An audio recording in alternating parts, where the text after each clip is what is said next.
Welcome to the EntrePastors podcast on YouTube. This is a show that helps pastors think, act, and thrive as prosperous entrepreneurs.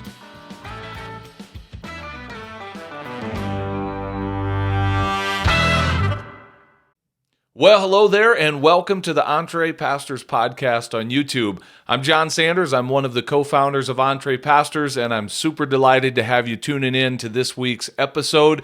Guys, we've got a good one for you this week. Our guest, his name is Mark Delaney, and we're titling this episode, Purpose Beyond the Pulpit. I love Mark's story. It started out like many people's story in traditional pastoral ministry. And for Mark, he found himself being the right person in the wrong role. And there's just a lot about the traditional role of being a pastor that did not fit his life well. You'll hear him unpack that story. But now he is in a season of ministry. I would contend he's absolutely pastoring people, but he's doing it more through a business model. He calls himself a purpose dealer. You'll hear that in our conversation, but he thrives in helping people discover their purpose and walk in the purpose that God created them for. And I'm excited to share him and his story with you. So let's get to it. Without any further ado, here's the conversation that me and my co-host Les Hughes had recently with our friend Mark Delaney. Check this out. Well, Mark, it is my pleasure to welcome you to the EntrePastors podcast, man. Welcome to the show. I can't wait for this conversation. Let's go. Yeah, man, we're going to have a good time. I'm looking forward to this. So why don't we start here? Tell our audience a little bit about the work that you do right now, and then we're going to backtrack from that and kind of build the story going into it. But if I met you on an elevator and asked kind of the stereotypical question, hey, Mark, what do you do? What's your answer to that question? Probably the best way to describe it is we do purpose therapy with people. Purpose therapy. We believe everyone has problems. You will always have problems in life. What if you study your purpose instead of studying your problem? And so people come to us with a marriage that's in desperate spots, or maybe someone's depressed or suicidal or addicted to substance. And we're like, we're not going to talk about it. We're going to talk about your purpose. So by we, Mark, is that your wife, or do you have a team, or who is we? Yeah, well, my wife and I began this thing. Well, it came through our life, let's say. We didn't really intend. This kind of just came out of our life.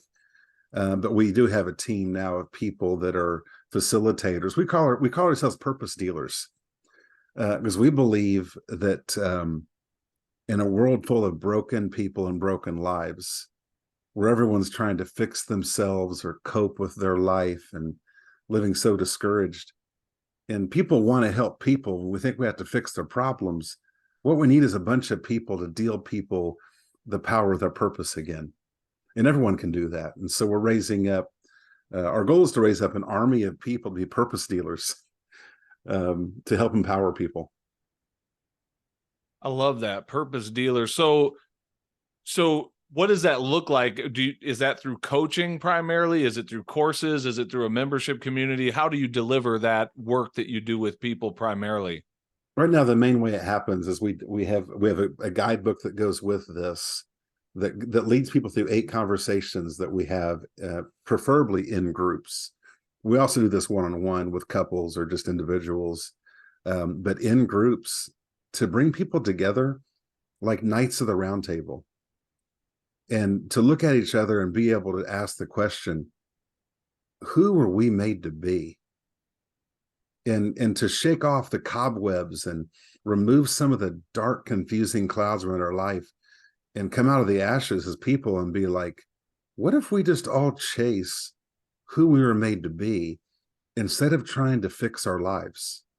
What if the best thing we can do for our world is all of us just put our little cape on, pick up our sword of purpose, and go pursue it every day? And so, yeah, that's what it looks like. It's simply 8 conversations that are intentional conversations where we focus on how does someone know their purpose? Why is it people struggle to know their purpose? And how do you live it out? How do you just remove the shackles that hold you back and just wake up every day and say, you know what? I may have problems, but I got a purpose that's greater than my problems, and just start stepping towards it every day. All right, Mark, we're going to do something fun on this interview. I'm in a little bit. I'm going to put myself, and Les can tag team this with me. We're going to put ourselves in the role of our audience, the kind of the profile makeup of our caricature, if you will, of who we serve in this community. And I want you we'll come to you with our problems that a pastor has who's struggling financially. And then I want you to walk us through that a little bit, just at a high level of how connecting with our purpose can maybe help us really get on track and move forward. But before we go there, I just want to kind of help our community understand your story and your journey a little bit. You're not just some guy who woke up someday and said he's going to help people and be a purpose dealer. Like you've had a journey in this. So take us back, because part of your story includes pastoral ministry for a number of years. And I know there's some stuff around that transition that I'd love to talk about as well. But Les, don't let me forget to come back to our role playing, because we're going to do that and kind of help display Mark's. Yeah, that role playing has me distracted. I'm so ready for that. But all right, cool. Well, tell us your story. The better you tell your story, the quicker we can get to role playing. The story of my life is from the youngest of ages. I wanted to help people. And when I was a little boy, I knew how to make cookies for people, and so I did. And it brought me great joy. I was a shy kid, but I could make cookies. So if I worked somewhere, I had a paper out when I was a kid, I would deliver cookies to my people. I'd take them to church and give them to people, take them to neighbors. It was something about me that I could give to people that helped people. But then as an adult, I feel like my endeavor in life was trying to figure out how I could help people and live out the passion of my heart. But I feel like most of my adult life was the failure of living that out. So I went into ministry right away after high school. I went to Bible college, and then I was a pastor of a church. And although my heart really wanted to be good at helping people, I stunk at it. I stunk at it because I didn't know. I struggled with being the man I should be. I didn't know you could ask for help. And so I was good at 2 things, and I stunk at the other 100 things. I didn't let anyone help me. And so I was stuck in this place where I felt like such a failure as a man. And I felt like I was failing at the calling of my life. And that's a horrible place to be, when all your heart wants is to make a difference, but you feel like nothing you do is making a difference. And for me, it caused me to turn to food. Because as a pastor, I couldn't choose alcohol, but I could choose food. That's acceptable. But the reality was I was no different than the drug addict. I was no different than the alcoholic. I just had the substance of food. And to pacify dealing with the fact I felt like a failure, I had an opportunity to move as my family to Oklahoma to go teach at a Christian school. And although it's a great school I went to, doing great things, I got to teach Bible at this school. In my heart, when I pulled out of Indiana in that moving truck, I felt like I was leaving the calling of my life.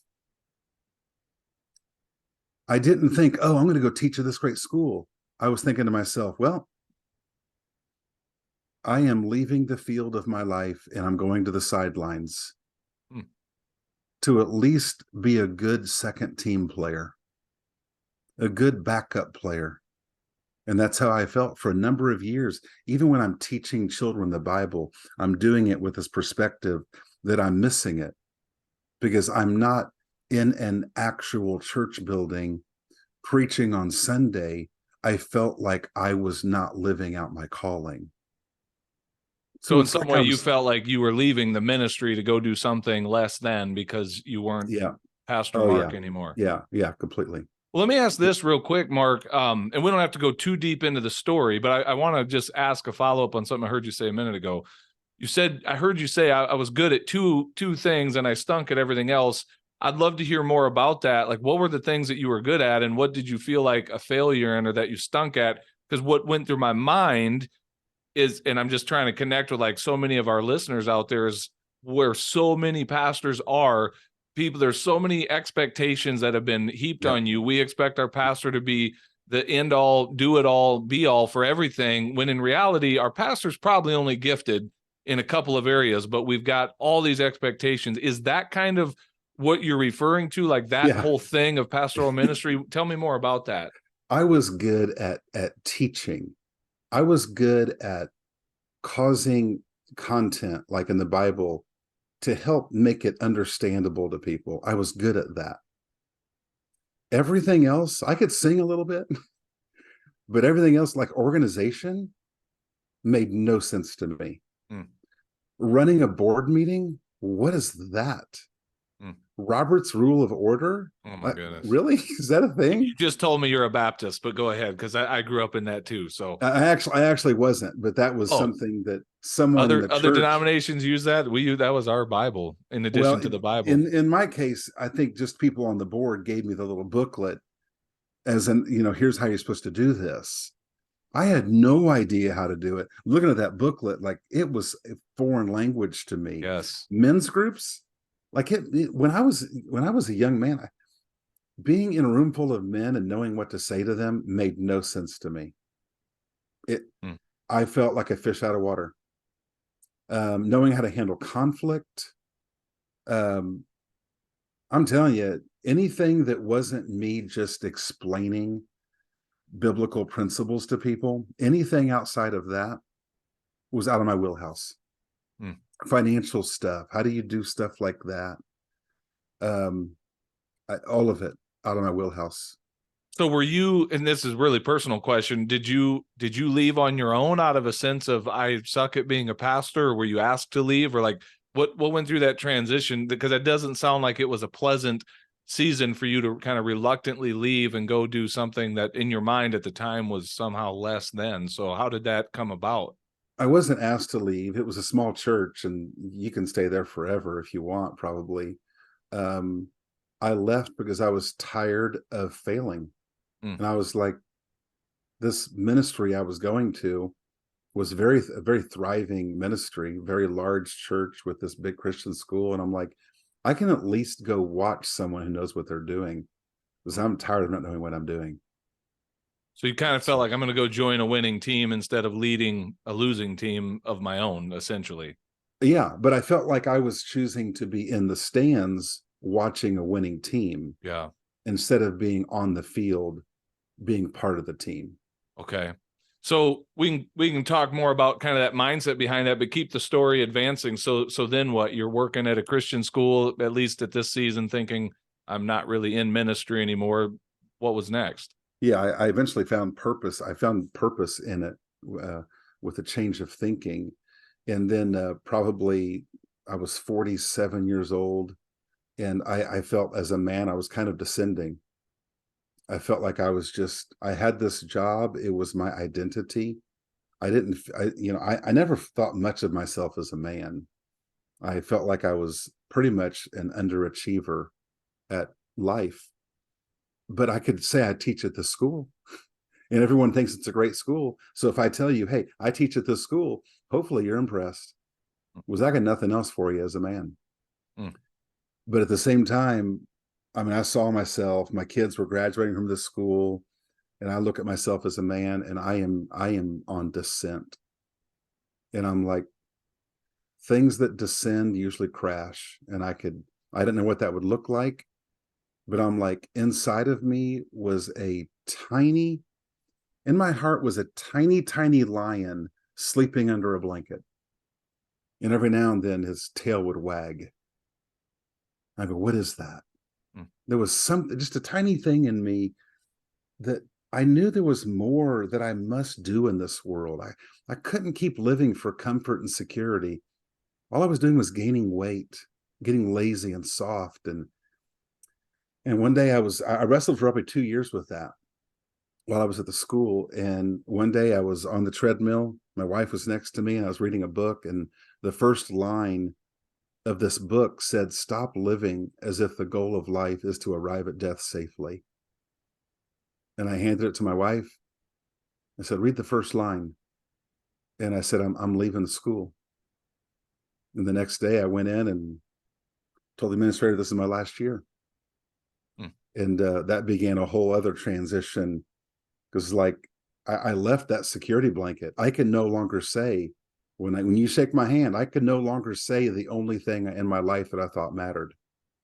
The only thing in my life I thought I was successful at, I no longer had. And I was like an invisible man. I was a guy in the woods, and my heart had a passion, but I didn't know what was going to become of anything. And more rethinking of life.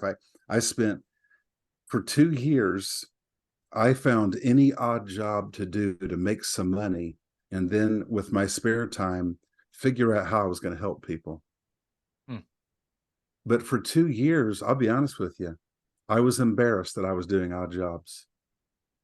I didn't want to tell anybody I was painting someone's living room today. I didn't want to tell anybody I was building some family's playset in their backyard. I didn't want anyone to know I was fixing someone's fence today. And but that exposed my thinking. And that became such a critical time in my life to look back at. Why would any human being look at their life and think that the job that they're working determines the level of their impact? And how many people do that? And I was doing that. And I guess I painted enough to realize something. Wait a second. Since I was a little boy making cookies for people, all I wanted to do was help people. And I was like, if I'm painting for somebody, I suppose I'm helping them. If I'm fixing someone's fence, I suppose I'm helping them. And it changed my thinking. I was like, wow, I get to go fix someone's fence today. I'm living out my purpose. And I found joy in this work. And then I had the privilege for a couple of years. I had the privilege of doing a bunch of tiny little jobs to fund my life so I could come home and create content to help people. What a great privilege I had with my life. And so it really changed my perspective. And now it's part of the message that we preach to people in the work that we do in our Purpose Mastermind, is setting people free from thinking that the job that they're working determines the legitimacy of their life. And so the reality is, I told a man today at lunch, I said, every one of us are doing the same work. We all have the same job. We wake up and we go use our time and our talents and our resources to help and serve people. Yeah. We serve God's, we're all doing the same work. And so I think everyone, if the child of God is in ministry. Yeah. Man, that's so good. Mark, you don't know this. I'm going to take just a quick tangent and it'll tie into what, to what you're saying. I have a small business. I call it, oddly enough, Dakota Small Jobs. And it's not because I'm passionate in the morning when I wake up about doing small repairs for people, in their home. To be fully transparent, it came out of a season where I needed to get my income back to a level that was comfortable for where I had become accustomed to. And I was like, I need to do something to create income. And I knew we've done enough of these interviews, Les and I, that, man, if you can serve people in a service-based thing of, people wake up every day looking for someone to help fix their thing at their house or their home, whatever.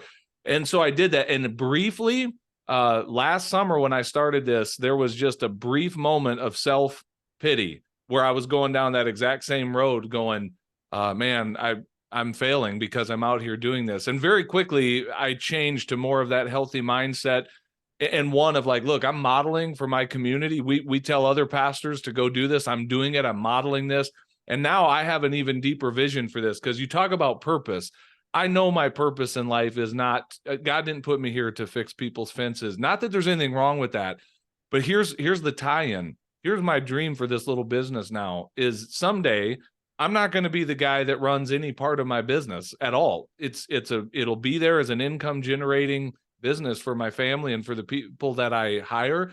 Here's my sweet spot. Here's my purpose. I will be the guy that meets with my team once a week and pours into those people. Some of them will be people that are not really hireable just yet, the way they come to me, but I'm going to give them a chance because I'm going to see potential in them that they don't even see in themselves yet. And God's going to use that business platform as a way to build people. That's where I'm going to bring my skill set to that business. Because again, at the end of the day, there's plenty of people that can learn how to do that stuff that honestly, I'm not even that good at, but I see it as an income stream, as a source of revenue. And it's like, I just wanted to share that because it so ties in. Like I feel energized now by that. I don't feel like sorry for myself at all that I have a business that, I answer the phone regularly for people that are calling for all kinds of stuff that on an eternal spectrum don't probably move the needle that much. But when you see it in light of your purpose, it's like, oh yeah, I'm doing the Lord's work, whether I'm going to the fire station, whether I'm preaching from behind the pulpit, or whether I'm running my handyman business or interviewing Mark Delaney. Like, it's all eternal and it all makes a difference. It is. So it's so important to have that mindset. I didn't know you were a handyman. So I guess, maybe you didn't call yourself that, but that's what I'm calling you. So yeah, that you were handyman, and cool. I call myself a butler these days. Okay. I just want to be Alfred for Batman. He's like, cool. Men that want to live a big life, I just want to be in their corner and just hand them tools and hand them their cape. And I think my favorite pastor is a guy who owns jewelry stores. He doesn't pastor what we would call a church, but he pastors his business. Like I even asked him about his purpose. What's the purpose of what you're doing here? It's a great jewelry store. And he says it's to love. He said, with everything we do, all of our processes and systems and the people, it's to love our customers. Our goal is to love them. And so the way he thinks about his work brings such meaning to it. And I think everyone can do that. Yeah. So were you able then, Mark, to get to I heard you say, you're working during the day, serving people, to be able then to come home and start creating content. Have you been able now to lean more into the content creation, the coaching, the courses? Like, is that becoming your primary vehicle for income as you're serving people in that way? Or is it still kind of a side hustle, part-time, however you would word it? Tell me how that has evolved in your world. I'll say this. I think it's important to say this. My answer would not matter. If I was still plumbing or doing anything during the day to make money and doing what I'm doing, it wouldn't matter. My answer is that this is all we're doing. Matter of fact, 2 years ago, we grew enough where my wife left her job as well. And now we both do this full time. Wow.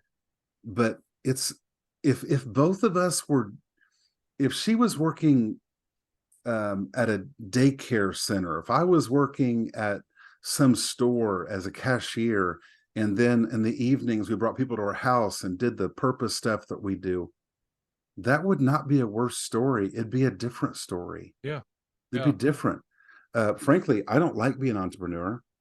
I don't like being a business owner. Sometimes I walk into Walmart and I'm jealous of the person at the door saying hi to people. That's kind of how I like to do life. I just want to be the guy saying hi. I like to help you find out where the batteries are. That's what I kind of like. We do love what we do. Don't get me wrong, but I do prefer to just be a guy hanging out with dudes, building play sets in someone's yard. Yeah. And so that is where we are both full-time in this right now. This is what we do. But I'm telling you, the way we make money makes no difference to me. My wife and I talk about this regularly. If we want to transition how we're doing this mission, if we want to go get jobs to help fund it greater and throw fuel on the fire, we're going to do it. Because it doesn't matter how we make money in this life. No one cares. Yeah. It does not matter. Well, that might be a good transition then to kind of start moving to this role play a little bit, because so many of our audience are people who don't really, I would guess, and Les, feel free to push back if you disagree with this, but I think most pastors don't struggle with a strong sense of purpose or calling. Like, they really feel like they're doing what God has put them here to do. Now, they don't necessarily feel successful in it or like they're winning. I think a lot of pastors can identify with that part of your story where they feel like they're failing because of the system that we've built and called the church. Like, it's there's just a lot of expectations where a lot of pastors, if they're honest, don't feel like they're meeting up to those expectations very well. And the metrics by which we gauge success, often are beyond our control anyway. And so we feel like we're failing, but nonetheless, I feel like I'm in my purpose, I'm walking in my purpose.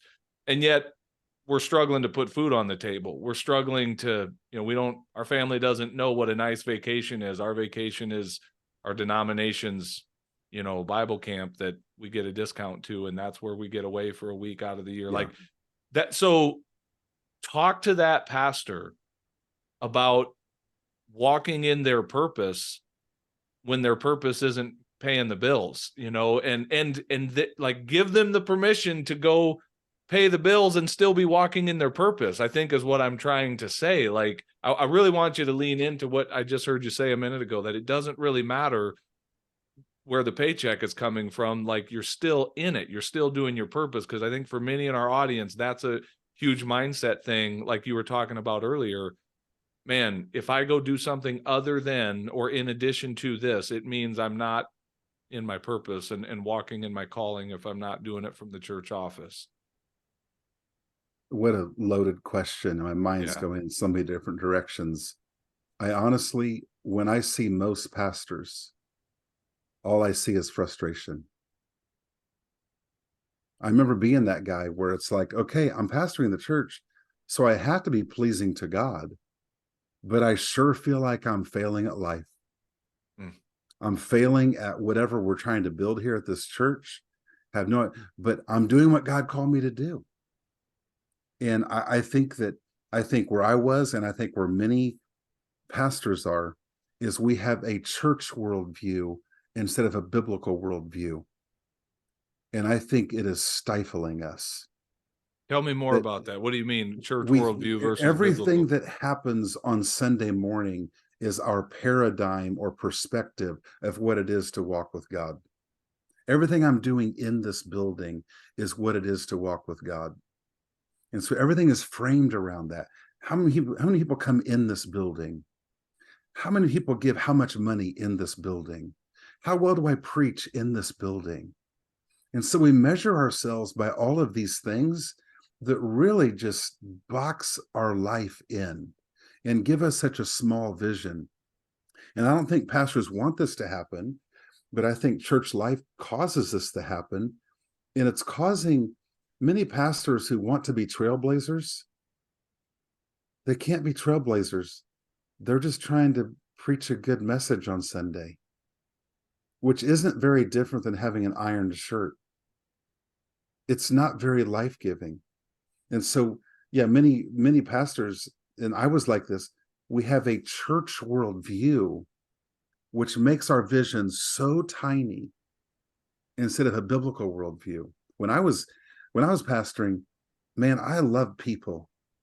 And when I preached or when I taught, I was giving them my whole heart. But you know what? I had no idea the lives they were actually living. And so my words, they would go from my heart and land on the floor. And the people, I mean, what is, it's not like they could tell me, hey, pastor, your sermons don't help me. That feels weird to them. Matter of fact, they probably feel like, well, I guess I'm missing it. He's teaching good. It sounds like maybe I'm just messing this up. The reality was, as a leader, although I really, really, really wanted to help people, I did not understand their lives.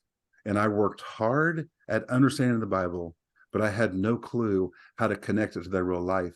And when I got out of church ministry and I got into the real world of building this thing that we're building, it was like this massive epiphany of the lives that people are really living.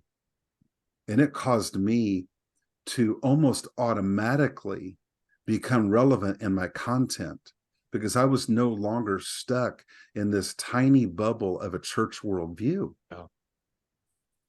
So being out and building this, you call it a business or a mission that we're pursuing, it has been the very best thing for us at being able to help people. And so I feel like I'm pastoring. I feel like I'm using my gift to teach all the time. And so that question, I would want to spend a weekend with any pastor and just say, why are you seeing your life so small? Why? This building, it's going to be gone in a short period of time. The people in it, like, they come and go all the time. Like, I think the world needs pastors to multiply the vision they have. And when I say multiply the vision, I don't mean dream that you have 10 times more people in your church. I mean multiply the vision of how the church can have 10 times more impact in the whole world. And so I think as pastors, if we get outside of our church worldview, we can do something really important, which is help all of our people get out of a church worldview. Because many of our people come into church and they feel good in church, but it doesn't feel good outside of church. And so I think we as pastors can lead people as to how to live in this world, do business in this world, and do it boldly for God and make a difference in people's lives. We can show people how to do it. That's so good. So let me jump right into this, because we've kind of already moved in a little bit. So let's say Les and I are one person, and we come to you, and we're just frustrated in our role as a pastor. The financial pressure's there; it's constantly there. I kind of heard you say a minute ago, and I'll let you respond to this, but I basically heard you say to me/us, like, stop having such a small vision for your life. So is that what you're saying? Is that part of the problem, that if I got a bigger vision, I wouldn't feel the frustration I'm feeling? And then B, like, using your framework of how you help people as a purpose dealer, help me see the real problem, because I see the bank account as a problem. I see I can go down I can make you a list of problems if you want, but is that at the core of my issue? I have too small of a vision for my life. Yeah, I tell you, there was so much in me as a man that wanted to be so alive in this world. But if all I did, I remember this when I pastored the church, I'd be backstage and I would peek through the door and see how many people were there. That is the tiniest of vision. How many people respond to what I teach them by some kind of altar call, if you will? Once again, although it's relevant, it's a tiny vision. How much money have we brought in this month? Tiny vision. The world needs leaders to be trailblazers. Mark, would you say that's a tiny vision, or would you say that that's the wrong vision? And it's not up to you and me to tell somebody what their vision should be. But if our model is, and the prototype is the example of Christ, it's amazing how many times. Well, I'll come back to that in a second. Think of it this way: if we want to use a different analogy, suppose that there's a basketball game going on, and here are 10 guys that are given that they're laying it all on the line out there, and their objective is to score more points than the other team, and so that's what they do, and they're giving everything that they've got, and they're watching that scoreboard, and it's hard to really enjoy the game like they might with a bunch of their friends out in a school parking lot somewhere with a basketball goal, where they'll keep score for a few minutes and then they'll change teams and play some more, and that they're playing more of an infinite game. Ironically, we are playing an infinite game, but don't you think we play it like we play it finitely, because we are looking at those measurements, those that you just mentioned, the behinds in the seats, or the budget dollars, or whatever that matrix is. But suppose you got to the end of the game and the scorekeeper, to everybody's surprise, looks to the winning, the team that thinks that they won, and said, "Guys, I don't know what y'all were doing out there, but you lost because this is the scoreboard that we're using over here. And he points to a different scoreboard, and that scoreboard was keeping up with assists. And you didn't have very many of those where you helped out somebody else get the ball in the basket. You were just out there scoring points on your own. And so you looked at you were keeping up with the wrong scoreboard. And if you back to the life of Jesus, there are many, many occasions in the Gospels where he leaves the crowd and goes and has a conversation with one person. So that it's really, and I would argue that if pastors, broad brushstroke, but for the most part, I think if you ask them, you're going to have more impact with the 200 or 300, or have more impact on the one, they would say I'll have more impact in that 30 to 40 minutes from the stage on Sunday morning, where after doing this a while now, I don't know that that's true. Yeah. I'm certain that often it's not true. Yeah, I feel for pastors. I think pastors have great hearts and great intentions. I think oftentimes the way we do church, at least in America, the way we do church almost forces pastors to play the wrong game. Even if they want to play the right game, it's like it forces them to play the wrong game. And I think in their heart of hearts, a lot of men, as pastors, feel that tension.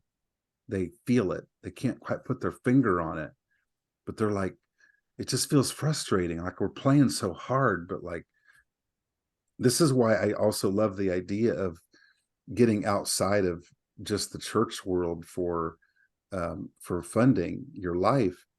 Is you don't have to please people, because you're not trying to keep them giving or even keep them coming. You can really just lay it out there. I for one, a lot of the work that we do is marriage, parenting, and we like to teach people how to live from a biblical worldview. Although it should fit in the church well, I don't think I could ever do my work as a church pastor. I think people would just run from me, because I wouldn't be trying to. Listen, let me phrase it a little bit differently. As soon as you have a church and a building, you're responsible to keep the funding coming. And there comes a problem where you have to decide if you're going to say what really needs to be said, or if you're going to say what keeps people coming back and giving money. And so my wife and I, we're kind of free agents. We don't have to protect anything. We can just boldly help people and shoot very straight. We don't need anything from you. We don't need to protect our reputation. We don't need to protect a budget. You want us to help? We're going to jump in and help. Yeah. But along with that, we're going to tell you what we think we really see. We're not going to worry about whether or not you come back next Sunday. Yep. We're just going to help you. Yeah, you're touching on one of the many benefits that we see of a pastor being funded outside of or in addition to the local church, is that it frees them up to preach boldly, to lead innovatively, to blaze that trail that you mentioned earlier, to confront problems in the church, to address the church bully that also might sign their paycheck and not be threatened. Like, you can't threaten me with a paycheck. Like, I'm not afraid of the financial ramifications of me doing the right thing in this moment. And, that's healthy for the pastor. Certainly it's healthy for the church, but I agree with you. I think there's just a lot about the structure that we've built that has not been good, first and foremost, for the ones who lead it, and then the ones that we're trying to serve through it. So that what you're saying, Mark, we hear that all the time from pastors that we interview who have a business of some sort out in the marketplace, is I get way more opportunities to minister to people out here than I ever do in there, referring to, the church office or the church building. So again, I'm not saying a pastor's doing anything wrong if they're in that capacity, but there's a reason we see thousands of pastors leaving the ministry every year feeling utterly defeated and as though they've failed. Like, something is desperately broken in this model. And it's time that we challenge some of these paradigms, to use a word you used earlier. I think in church life, there is a position called pastor. and it's specifically you pastor a specific church building, a specific people. But I think, and I'm not a theologian, but I think in a spiritual sense, I think pastoring is a calling that's on the lives of so many people. Mm. It's what a father does with his kids. Yeah. And so it's like my friend that owns a jewelry store. He pastors everyone in his business. He's a pastor to his customers. It's like this, and there again, theologians might say this is horrible to dare to say that people who are not in a church with the title of pastor could be called a pastor, but I think pastoring is a perspective of how we look at people and how we serve people. And I think the more we get out of just the church worldview model, and instead of get a biblical worldview model, we can have great people pastoring people everywhere, no matter the occupation. And it's so, when I see business leaders who approach their work as a ministry, they are so impacting in people's lives. Oh. I tell you one of the saddest stories from my life. There was a man who was kind of a mentor to me. He was my dad's age and kind of grew up as a teenager. He was a pastor and my dad was a pastor. They were friends and there was some connection there. And then he kind of followed my story through Bible college a little bit. And then I remember I was a young pastor and it was a small church. And I also had to teach at a Christian school to pay the bills. And he came to this event in my city and I ran into him. And I remember being excited to see him and going up, and he was excited to see me. And he asked me what I was doing. And I told him I was, pastoring the church and I was teaching at the school. And I don't remember his exact words, but he told me he was disappointed that I was doing the school as well. And he wasn't saying it like, oh, that's too bad, you have to do both. What he said, basically said, if you had more faith, if you were more sold out, you would just be pastoring the church. And I'm like a 25-year-old man who's trying to do my best at life. And here's a guy who's like a mentor, basically sticking a finger in my nose and calling me out for not having enough courage. I would say to any pastor, if we as pastors think that doing something outside of church life to get funding is somehow not spiritual, then what do we believe about the lives of our people who come to church every week? That man in the fourth row, he's been going to a factory for 17 years. And sometimes he feels like he's just a number. And he drags himself in there and he's doing that because he's paying for his kids to eat. Are we telling that man that work is not spiritual? And if he was in a church working, that's valid? I would just encourage any pastor that I think that if we free ourselves from the tiny mindset of a church worldview instead of biblical worldview, I think we as pastors can really begin to blaze trails in this world. We can become much more impacting as leaders. We can really understand our people better, and we can show our people how to really live in this world, not just know how to function in the church building, but know how to function boldly in our real lives. We can show people, you're building fences. I can show you how much of a difference you can make building fences. You're a factory worker. I can show you with my own life how a man can work in a factory and be a difference maker in this world. And so I would just challenge you, the pastor, we can be set free from a church worldview and instead have a biblical worldview, and we can really set our people free to live bold lives in everything they do, no matter the occupation they work. Man, Mark, that is so powerful, and I know that's going to impact people listening to this. And I'm just looking at my clock, going, the time's moving way too fast here. I could keep this conversation going.